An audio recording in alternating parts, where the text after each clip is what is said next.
সবাই কেমন আছেন? আজকে আমরা গরুর মাংস ঝুড়ি রান্না দেখাবো। এজন্য আমরা কিছুটা মাংস সেদ্ধ করে নিয়েছি।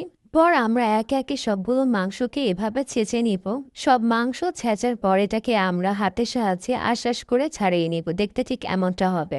ঝুড়ি রান্না করার জন্য আমাদের লাগবে পেঁয়াজ কুচি আর কাঁচামরিচ কুচি। এরপর আমরা চলে যাব রান্নাতে। আমি গরম তেলের মধ্যে পেঁয়াজ কুচি দিয়ে দিব। এক এক করে আমি এখানে কাঁচামরিচ দিয়ে দিব, এলাচি দিয়ে দিব, দারচিনি দিব, তেজপাতা দিব। এরপর কিছুটা লবণ দিয়ে দিব পরিমাণ মতো। লুকে বাদামি করে ভেজে নিব। পেঁয়াজগুলো যখন একটু বাদামি হয়ে আসবে তখন আমি দিয়ে দিব এখানে আদা বাটা। এখানে আদা আর রসুন একসাথে পেস্ট করা ছিল। তারপর একটু হালকা হলুদের গুঁড়ো দিয়ে আমি এটাকে আরও সুন্দর করে ভেজে নিব। তারপর পরিমাণ মতো মরিচের গুঁড়া, ধনিয়ার গুঁড়া আর জিরার গুঁড়া দিয়ে দিব।